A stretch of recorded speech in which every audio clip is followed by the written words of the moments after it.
남북이 다음 달 말 판문점 평화의 집에서 제3차 남북정상회담을 개최하기로 합의했습니다. 북한 김정은이 비핵화 의지를 밝히면서 북미 대화 성사 가능성도 커지고 있습니다. 전문가 세 분을 모셨습니다. 김주환 YTN 정치안보 전문기자, 김병민 경희대학교 개건교수, 그리고 이종훈 정치평론가 세 분 나오셨습니다. 어서 오세요. 안녕하세요. 안녕하세요. 북한 김정은 위원장이 예상을 뛰어넘는 카드를 꺼내들었습니다. 주제어 보시죠.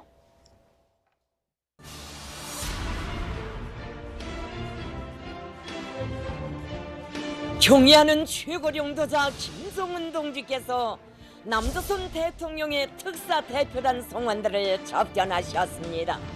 경의하는 최고령도자 동지께서는 특사와 일행의 손을 일일이 뜨겁게 잡아주시며 그들의 평양 방문을 열렬히 환영하셨습니다. 김정은 동지께서 남조선 대통령의 특사 대표단 성원들을 위하여 만찬을 마련하시었습니다.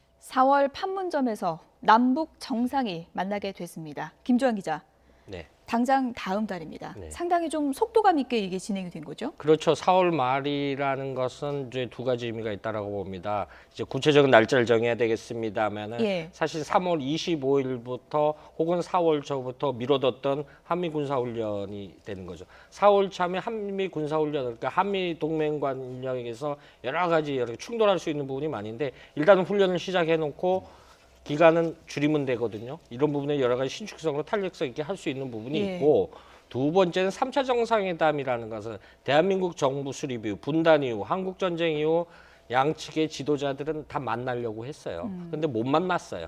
이 만나서 정상 간에 만나서 의지를 확인하는 것은 그만큼 이렇게 정전 체제를 안정을 시키는 굉장히 큰 가장 효과적인 틀이다. 이렇게 예. 볼 수 있는 거죠. 그래서 그것도 이번에는 판문점에서도 우리 측 경비구역인 평화의 집에서 이것이 갖는 상징성은 굉장히 크다라고 볼 수 있는 것이죠.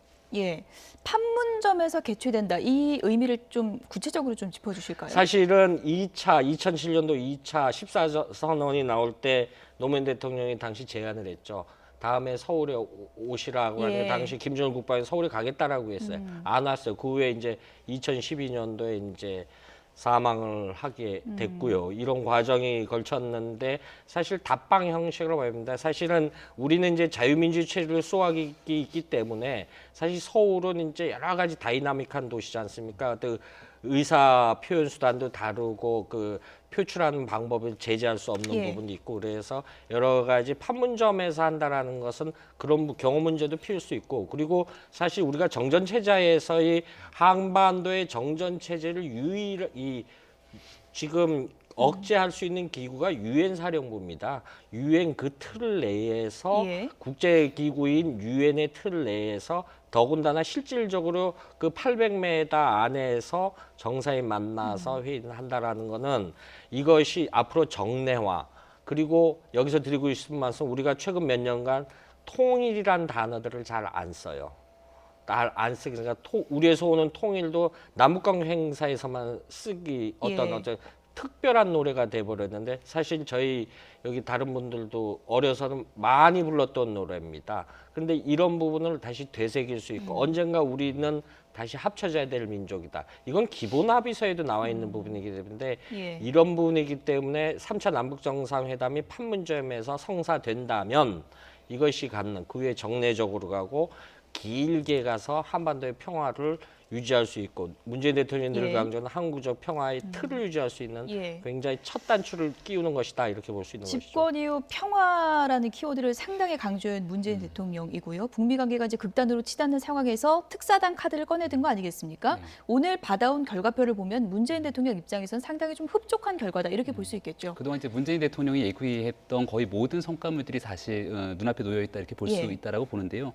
첫 번째로 그동안 김정은을 만나게 됐을 경우에 이 비핵화에 대한 단어를 끄집어낼 수 있겠는가에 대한 우려들이 많았습니다. 예. 근데 이 성과물에 보게 됐을 때 비핵화에 대한 의지를 분명히 했다라는 거고, 두 번째로 이 정상회담을 조성하기 위해서 문재인 대통령이 했던 발언 중에 여건을 마련하자라는 얘기를 하게 됩니다. 예. 그러니까 지금 정상회담을 합의를 하고 왔다라는 건 정상회담에 필요한 여건을 마련했다라는 거고, 그 정상회담에 필요한 여건이라는 게 바로 비핵화 의지, 그리고 두 번째로는 북미 대화, 그리고 세 번째로는 대화가 형성되는 기간 동안 추가적인 도발을 하지 않겠다라고 하는 얘기들을 마련해 예. 온 거거든요.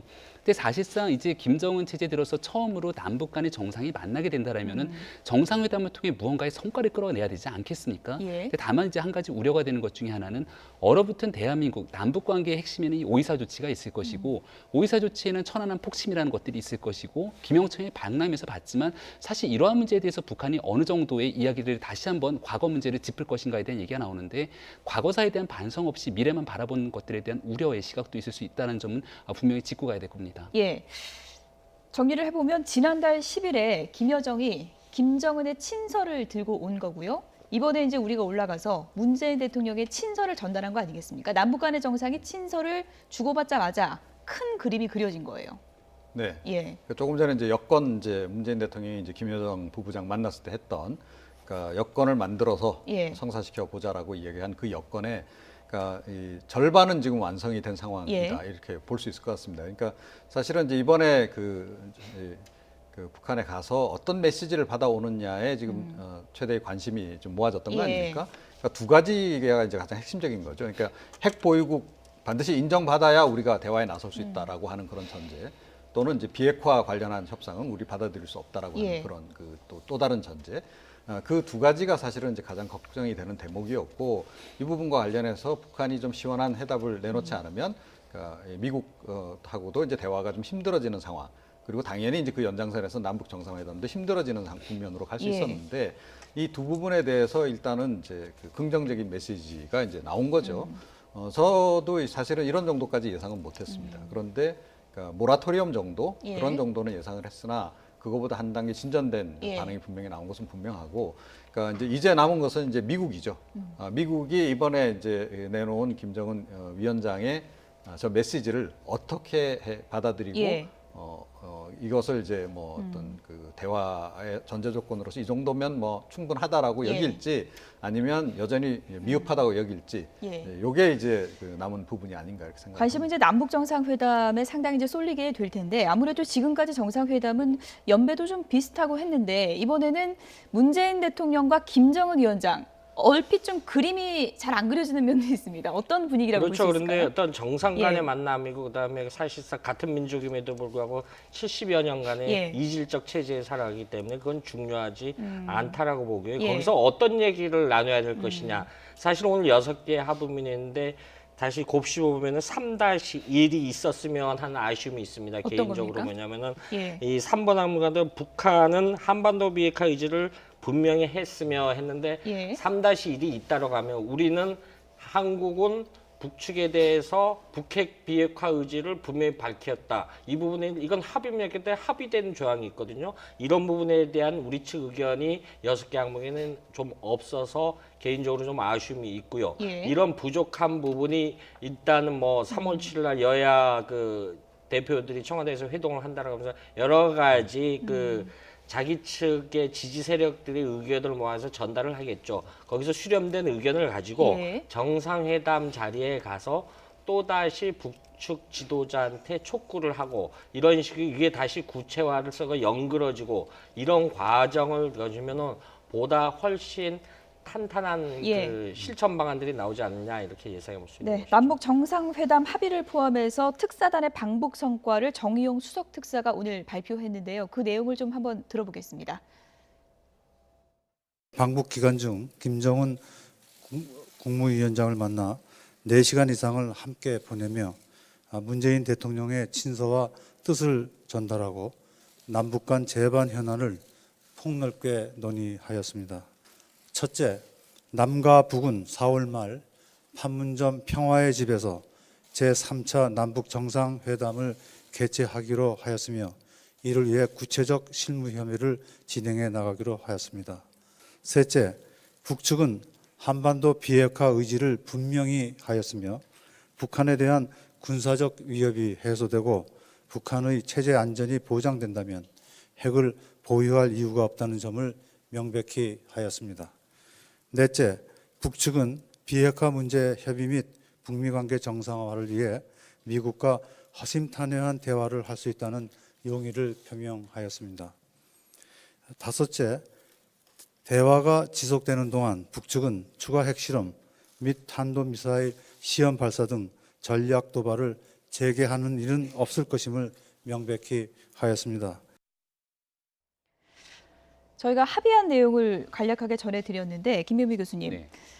북미 대화, 그러니까 미국과의 대화에 적극적인 의지를 표명했는데 이 단어를 보면 허심탄회한 대화. 네. 그러니까 속내를 다 내놓고 하는 대화를 허심탄회한 대화라고 하지 않습니까? 네. 김정은 위원장이 뭔가 좀 허심탄회하게 하고 싶은 얘기가 있을까요? 그러니까 국제사회에서 예. 일단 북한의 체제를 분명히 인정해라라는 얘기를 하고 싶을 거고요. 그동안 미국의 도널드 트럼프 대통령이 김정은을 향해서 리틀 로켓맨이라고 하는 조롱 섞인 예. 표현들을 많이 쓰지 않았습니까?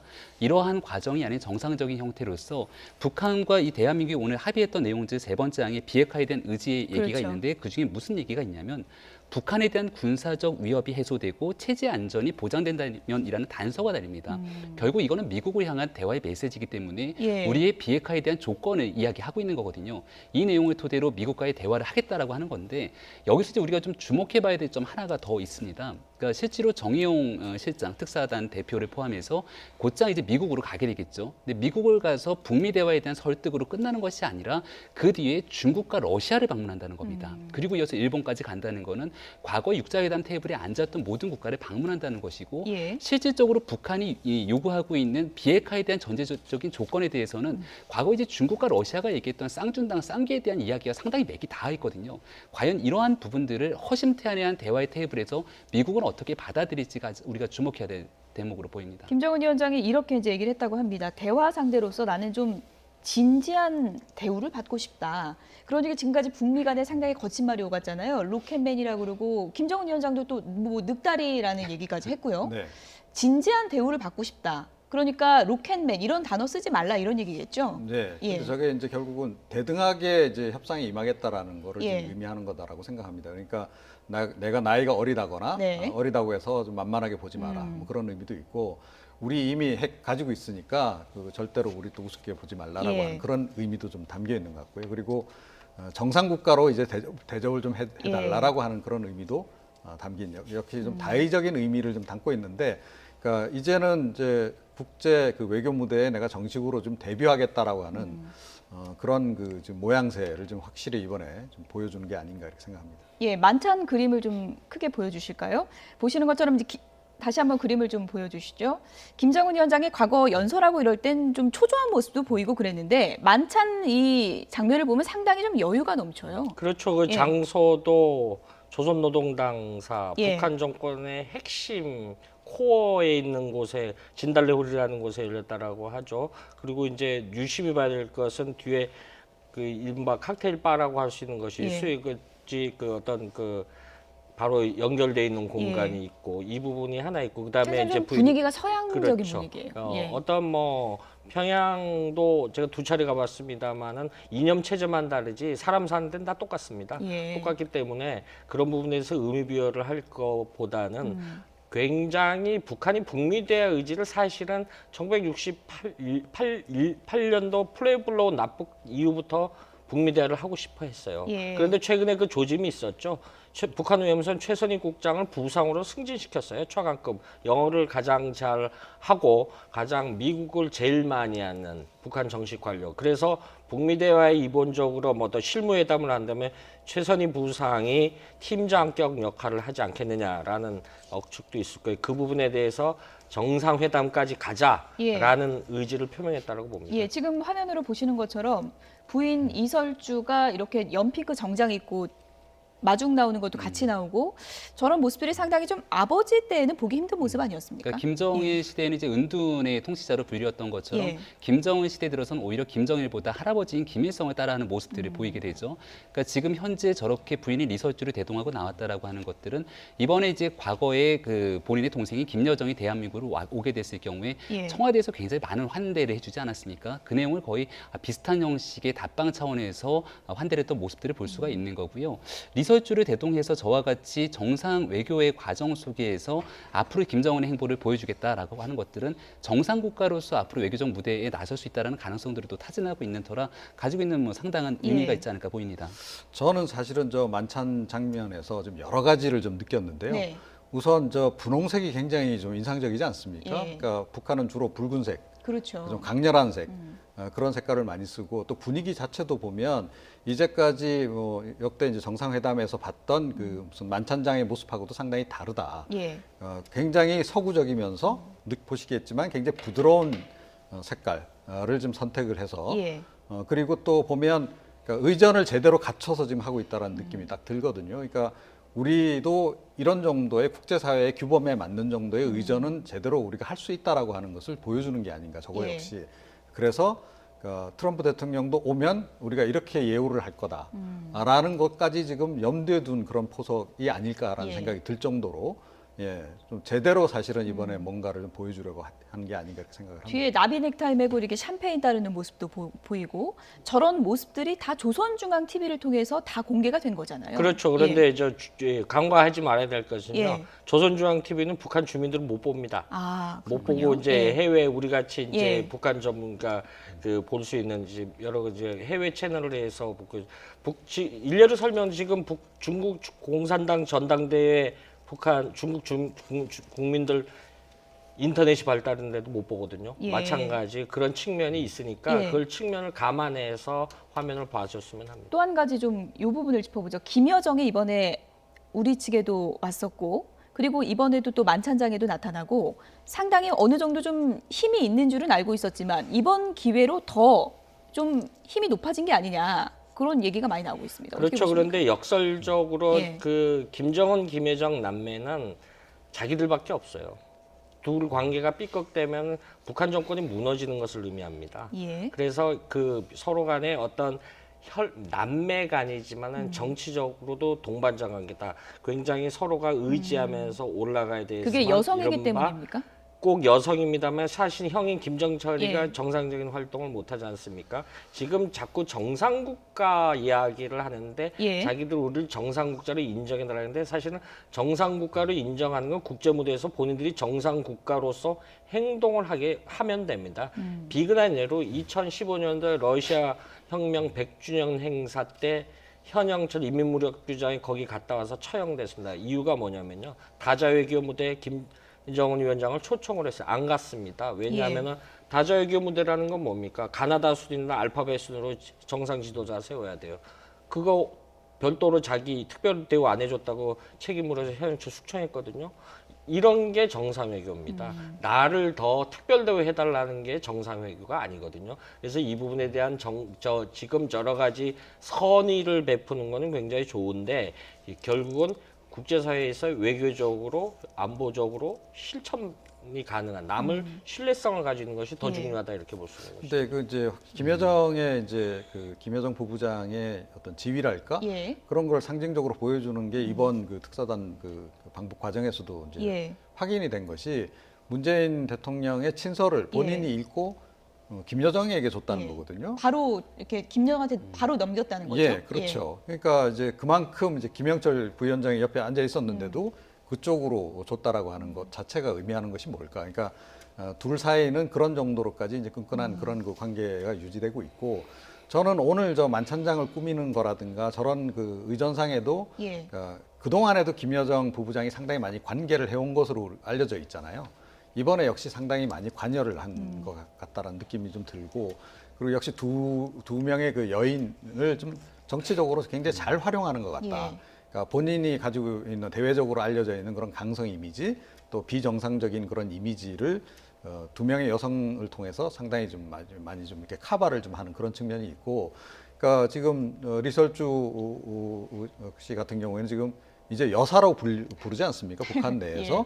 그러니까 이 얘기는 뭐냐면, 그리고 오늘도 만찬의 장에서도 이제 저런 어제 모습을 우리가 통해서 예. 또 느낄 수 있는 게, 우리도 영부인도 있다라고 예. 하는 그런 의미도 좀 있는 게 아닌가. 그러니까 네. 굉장히 우린 정상적인 나라다라고 예. 하는 것을 보여주는 그런 예. 그 한 단면이 아닌가 이렇게 생각합니다. 김정은 위원장 화면을 통해서 활짝 웃는 모습이 계속 나오고 있는데 사실 전에 데니스 로드만 만났을 때 그때 이후에는 이런 네. 표정을 본 적이 없는 것 같아요. 그러니까 굉장히 예. 해맑게 아주 이번 회담을 통해서 만족할 만한 성과를 거뒀다라고 판단하는 느낌이 보이는데요. 예. 그러니까 김정은 입장에서는 이번 평창 동계올림픽을 계기로 사실 국제사회에 여러 가지 본인이 하고 싶었던 메시지를 충분히 전달하고 있는 것 같습니다.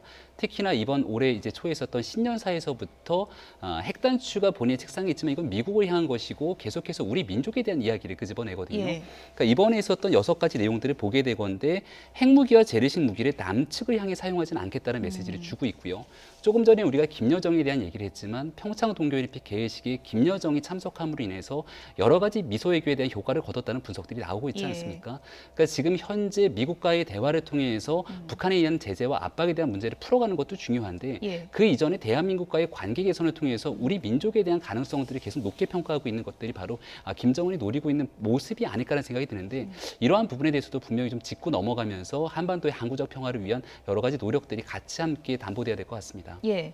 김정은 위원장 만난 특사단이 이제 미국 간다고 하잖아요. 이렇게 되면 일종의 이른바 뭐 중매 외교다 이런 얘기도 나오고 있는데 북미 간의 대화를 이제 본격적으로 성사시키려면 앞으로 남은 과제가 어떤 겁니까?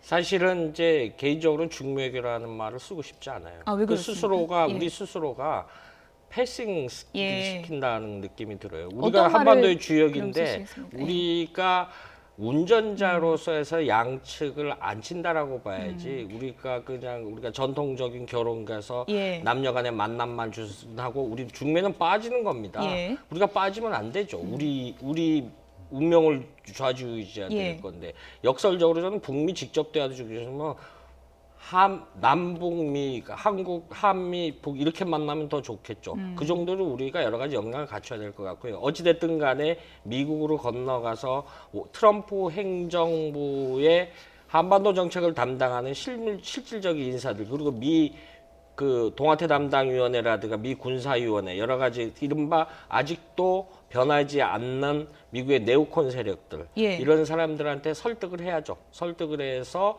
실질적으로 그렇지가 않다라는 것을 그리고 중국도 역시 마찬가지고 한 말씀만 더 들으면 임동원 전 국정원장이 본인의 피스메이커라는 책에서 정상회담 앞두고 정보 보고를 받았는데 전부 쉽게 말해서 김정일이 뿔난 사람이다. 이런 사람하고 어떻게 정신병자가 어떻게 되나? 그러니까 만나 보니까 얘기 안 됐죠. 정의용 실장의 역할이 그거라고 봅니다. 만나 보니까 예. 그렇지가 않더라. 그래서 결국은 이야기를 통해서 풀어 나가자 예. 이렇게 해야 된다고 봅니다. 간략하게요. 남북 정상이 다음 달에 테이블에서 만나면 가장 먼저 해결해야 될 과제 어떤 게 있을까요?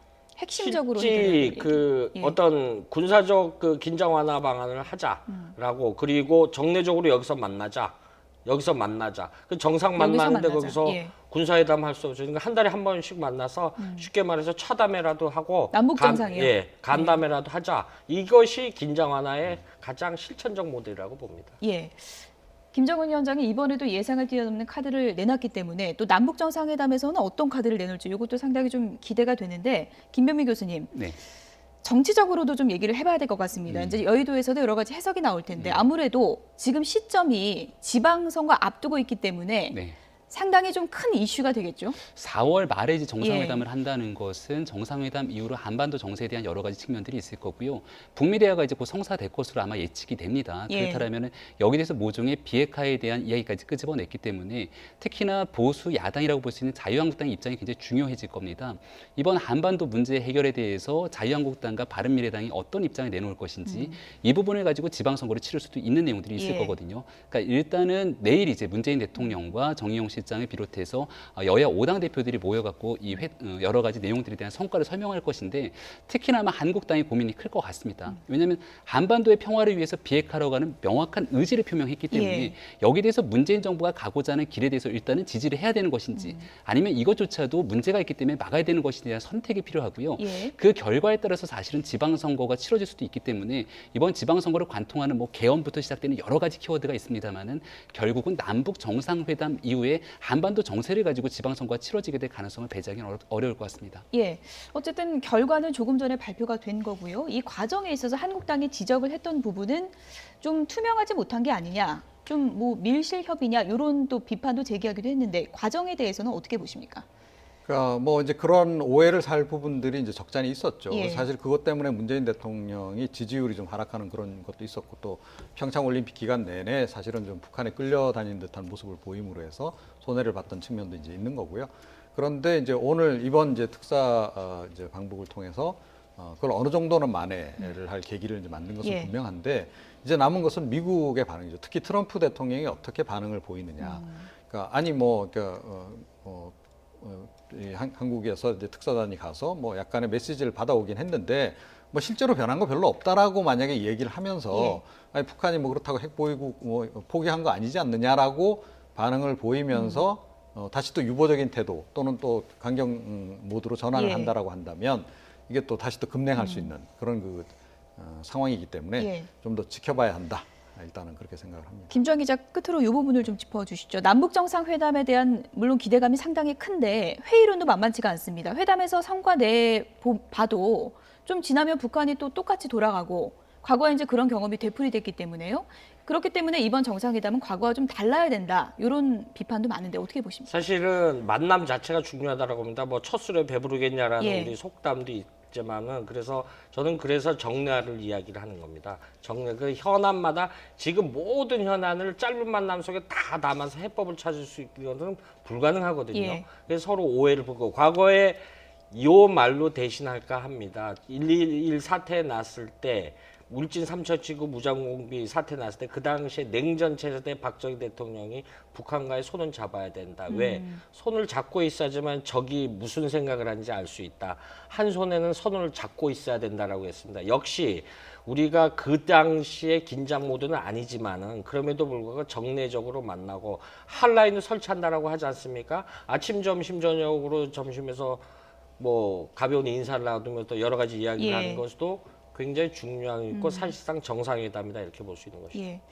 3차 남북 정상회담 당장 다음 달에 이제 열리게 될 텐데 남북 두 정상이 만나서 어떤 약속을 하게 될지 기대감을 갖고 좀 기다려 보도록 하겠습니다. 김주환 기자는 여기서 보내드리겠습니다. 고맙습니다. 네, 여의도로 가보도록 하겠습니다. 안희정 쓰나미가 불고 있습니다. 주제어 보시죠.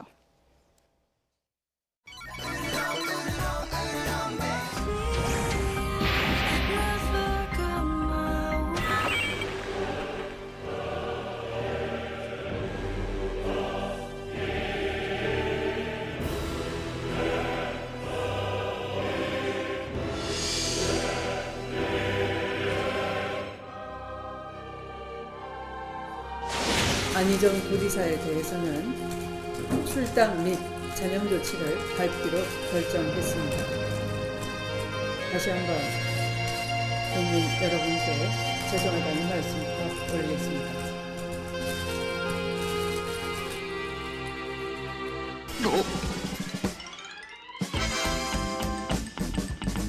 얼마나 민망한 사건들이 좌파 진영에서만 지금 벌어지고 있습니다. 나는 아무런 상관이 없었던 일인데 마치 내가 그 사건의 주범인 양 대선 때 얼마나 나를 비판했습니다. 범죄를 공모한 후보를 경쟁 후보로 인정할 수가 없습니다. 즉각 사퇴해야 마땅하다고 사퇴하십시오. 걸핏하면 나를 덮어 씌우려고 들 때 좀 더 가열 처리해가지고 좌파들 좀 더 많이 걸렸으면 좋겠어요.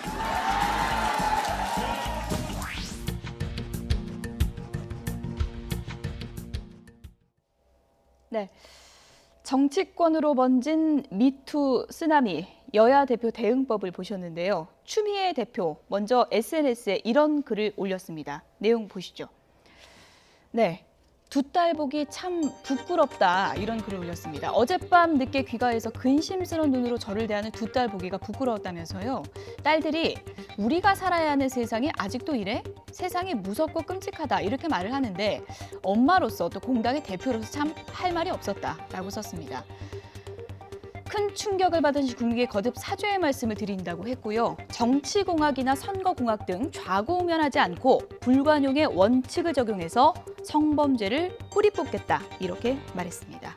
이종훈 평론가님, 일단 민주당 대표이면서 또 여성 공당 대표 아니겠습니까? 네. 추미애 대표가 상당히 좀 곤혹스러운 상황은 분명한데 엄마로서의 또 안타까운 마음을 이렇게 피력을 했습니다. 이제 뭐 그러니까 이번 그러니까 미투 운동이 전개되는 과정에서 그러니까 딸 가진 부모들이 상당히 이제 공감을 지금 많이 하고 있는 상황 아닙니까? 그러니까 추미애 대표도 뭐 그러니까 정당의 대표 이전에 그러니까 어머니이기 때문에 당연히 이제 딸 키우는 어머니로서 이제 그런 느낌을 이제 분명히 가지고 있었을 거다라고 생각을 하고요. 그런데 사실은 뭐 그러니까 이번에 이제 그 안희정 지사 건이 이제 불거져 나오긴 했으나 여의도 내에서 그러니까 이런 그 뭐 성추행이라든가 예. 뭐 성희롱이라든가 이런 것들은 상당히 광범위하게 루머들이 많이 돌고 있었고 또 그 더불어민주당 내에서도 뭐 사실은 이제 그 관련된 여러 인물들이 거명도 되고 했었기 때문에 선제적으로 대응하려면 얼마든지 선제적으로 대응할 수도 있었다라고 생각을 저는 해요. 근데 그런 부분은 사실은 이제까지 별로 이렇게 문제가 안 되니까 그냥 크게 거기서 적극적으로 대응을 안 해왔던 측면은 분명히 있습니다. 그러니까 그 부분과 관련해서 예. 조금 이제 자기 반성을 해야 될 부분도 좀 있지 않나 예. 이렇게 생각을 합니다. 어쨌든 추미애 대표가 또 여성 대표다 보니까 미투 운동 내가 앞으로 적극적으로 하겠다. 며칠 전에 또 공식적으로 밝히기도 했고요. 당내에서 이런 곤혹스러운 문제가 생기다 보니까 어깨가 상당히 좀 무거울 것 같습니다. 굉장히 참담한 심정이라고밖에 예. 말할 수가 없을 겁니다. 특히나 안희정 전 지사 같은 경우는 민주당의 유력한 차기 대권 주자였고 그와 같은 인물이 가지고 있었던 상당히 참신한 이미지가 있었던 건데요.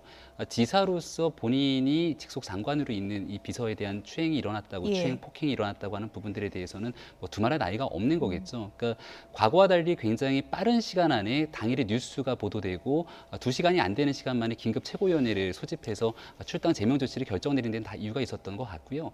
이게 이제 안희정 전 지사 한 사람의 이야기로 아마 한 정치인의 이야기로 끝나지는 않을 것 같다라는 여론들이 굉장히 많이 나오고 예. 있는데 분명한 기준을 좀 설정해야 될 것이고요. 지금 또 일각에서 얘기가 나오고 있는 것처럼 피해자가 분명히 존재하고 있는 사건이기 때문에 그렇죠. 추가적으로 정치인에 대한 미투 운동에 따라서 나오게 되는 피해자들의 인권을 보호하기 위한 공당으로서의 조치가 어떻게 해야 되는지에 대한 고민까지 뒤따라야 될 겁니다. 예.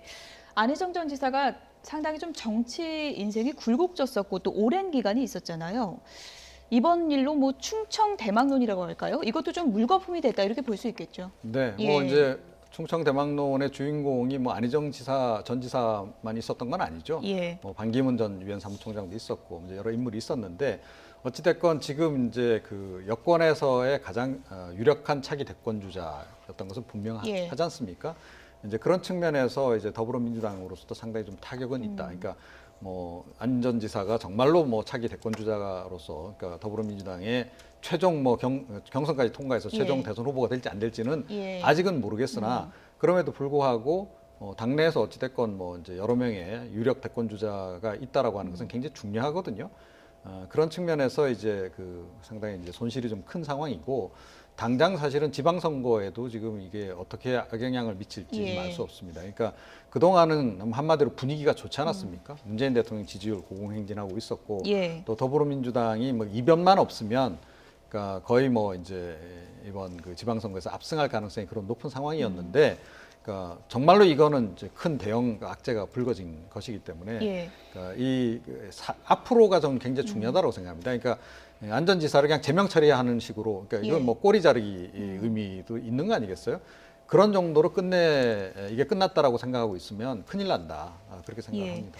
지사직 사퇴했고 SNS에 사과글을 올리긴 했는데 안희정 전 지사가 이제 워낙 많은 지지를 받던 정치인이기 때문에 좀 더 좀 책임 있는 그런 조치가 필요하지 않나 본인 스스로도 이런 네. 얘기도 많습니다. 그러니까 지금 현재 어디 있는지 행방이 묘연한 상황인 거죠. 예. 그러니까 여기에 대해서 단순하게 SNS 입장문뿐만이 아니라 국민적으로 앞으로 나와서 좀 이야기를 해야 되지 않겠는가. 그리고 지금 현재 1차적으로 폭로가 있었던 이 미투에 대한 내용들을 보게 되면은 추가적인 피해자가 더 있다는 얘기가 나옵니다. 예. 근데 추가적인 피해자가 본인의 실명과 얼굴을 이제 공개하면서 나오기는 쉽지가 않을 거거든요. 그렇기 때문에 여기에 대해서 안희정 지사가 먼저 모든 없는 내용들을 공개하고 예. 사과를 해야 된다는 얘기가 나옵니다만은 안희정 전 지사의 고민이 또 있을 겁니다. 왜냐하면 이 부분이 이제 정치적 문제를 떠나서 사법적인 문제로 넘어갔고 경찰의 내사 단계 이후에는 가장 최근에 있었던 건이기 때문에 이게 만약 진실이라면 형사적 처벌을 면하기가 쉽지가 않을 거거든요. 그러니까 이러한 부분 속에서 결국 정치인 안희정 그리고 앞으로 그동안 대한민국 국민에게 많은 사랑을 받았던 안희정 전 지사의 선택이 굉장히 귀추가 주목이 되는데 예. 어떤 선택을 하든지 간에 쉽지가 않은 것 같습니다. 안희정 쓰나미 속에서 지금 미투 운동이 더 힘을 받아가고 있는 그런 모습입니다. 이런 상황에서 나는 억울하다 이렇게 입장을 표명한 분이 계시죠. 한국당의 홍준표 대표 얘기 좀 들어보시죠. 시작이 되고 본격적으로 되니까 오늘 아침에 여러분도 봤듯이 얼마나 민망한 사건들이 좌파 진영에서만 지금 벌어지고 있습니다. 전개 과정을 보니까 죄다 걸린 사람은 좌파 진영 사람들. 36년 동안 공직 생활을 하면서 오해를 피하기 위해서 내 차에는 내 각시 외에는 태워본 일이 없습니다. 그런데 걸핏하면 그런 문제로 나를 덮어 씌우려고 들 때 참 기가 막히다. 내 차에는 아내 이외에 여성은 태워본 적도 없다. 홍 대표의 주장인데요. 이것은 뭐 사실이겠죠? 뭐 그렇게 일단 믿어야 되겠죠. 예. 그런데 류호의 전 최고위원이 과연 어떤 반응을 보일지 궁금하긴 합니다. 그리고 지금 뭐 최근에 이제 뭐 안전지사 건으로 해서 이게 정말로 엄청난 그런 그 일이 이제 폭로가 되긴 했는데 예. 자유한국당도 저는 그렇게 안심하고 있을 상황은 아니다라고 생각합니다. 이제 이러다가 또 뭐 예를 들어 자유한국당 쪽에 예. 뭐 현역 의원들 가운데서 뭐 한두 명이라도 나오기 시작하면 이 지금 뭐 홍 대표가 지금 이렇게 장담하듯이 끝까지 정말 웃을 수 예. 있을지 잘 모르겠다. 일단 뭐 좌파 그렇게 생각을 정권 하고요. 더 걸렸으면 그리고 이런 뭐 그런 얘기인데 얘기죠. 이것도 사실은 좀 부적절하다라고 생각해요. 그러니까 최근에 이제 뭐 그 김어준 씨가 이제 논란 제기를 해가지고 이게 뭐 그러니까 이념 논쟁 비슷하게 예. 또 이제 전개가 되기도 했는데 이건 좌우 이념의 문제가 아니지 않습니까? 그리고 이제 진영 논리로 이건 이제 풀어서 볼 문제도 아니고 또 어찌됐건 이거는 이제 사람 특히 이제 남성들 그 해당 남성의 여성관하고 이건 직결되는 그런 예. 문제란 말이죠. 그래서 누구도 지금 뭐 여야 불문하고 예외일 수 없고 그리고 예. 여의도 정치권에 떠도는 소문에 따르면 자유한국당 쪽에서도 좀 적잖은 그런 소문이 예. 지금 돌고 있기 때문에 앞으로 어떤 게 지금 예. 터질지 사실은 좀 예상하기 힘든 상황입니다. 지금 언급하신 부분은 일종의 그냥 뜬 소문이기 때문에 네. 저희가 그것은 이종훈 평론가가 들으신 그냥 소문의 그래서 제가 구체적으로 소문이다. 지금 예. 공개를 못하는 겁니다. 예. 그것이 이제 뭐 사실로 확인된 건 아니니까 오해가 없으시길 바라겠습니다.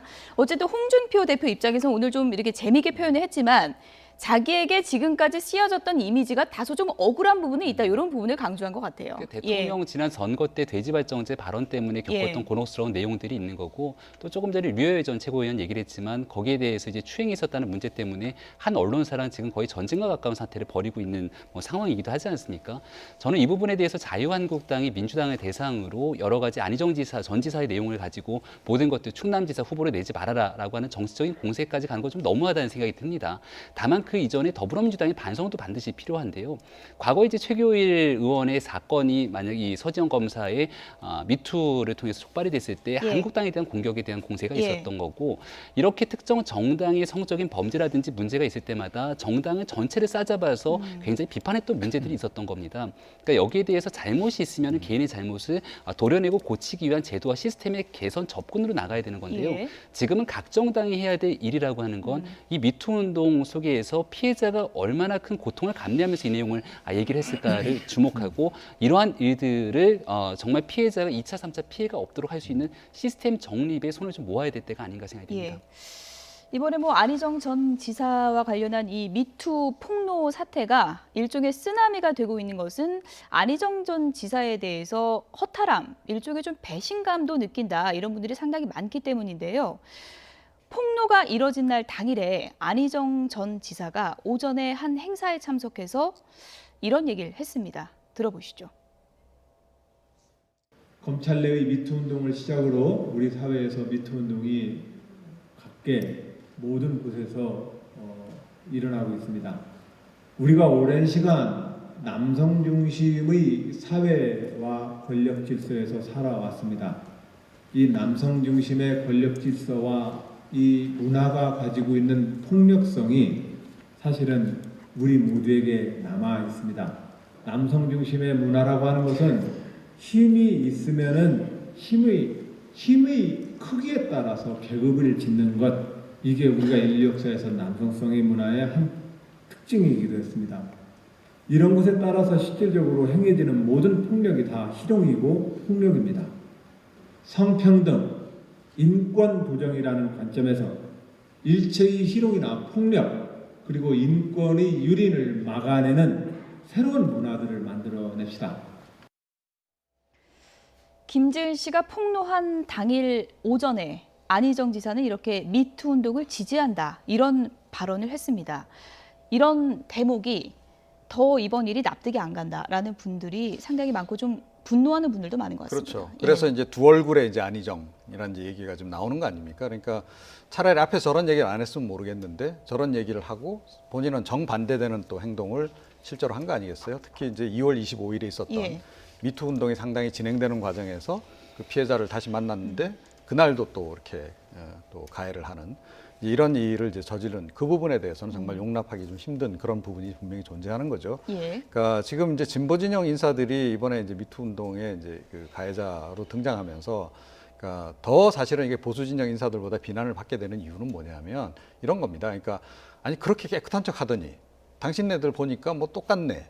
그러니까 오히려 더 지금 이제 욕을 얻어먹는 이런 상황이라는 거죠. 그래서 그러니까 이번에 이제 진보 진영 전체적으로 정말로 이 정화 작업에 좀 나서고 그래야 하지 않을까 이렇게 생각을 합니다. 저희가 찾아보니까 여성 인권을 강조한 그런 연설 내용이 상당히 좀 많더라고요. 네, 특히나 뭐 스위스에서 있었던 내용 자체가 유엔에 있었던 여성에 대한 인권을 얘기하는 과정이었다라고 또 보도가 돼서 충격이지 않습니까? 지금 여기에 대해서 이제 우리가 분명히 알아야 될 거는 모든 미투 운동이 나오게 됐을 때 사건을 되짚어 돌아가니까 가해자가 피해자에게 가해를 가하는 동안에 침묵하고 방관하는 사람들이 있었다는 거거든요. 그러니까 안희정 전 지사의 사건에 대해서도 이와 같은 일들이 없었는지 좀 면밀한 조사가 필요할 것 같고 이게 이제 비단 안희정 전 지사만의 사건이겠는가에 대해서 지금 대한민국 정치권이 뼈저리게 반성하면서 좀 돌아보는 시간을 가졌으면 좋겠습니다. 네, 안희정 쓰나미 불똥이 어디까지 튀게 될까요? 지켜보도록 하겠습니다. 김병민 경희대학교 개건교수, 이종훈 정치평론가 두 분이었습니다. 고맙습니다.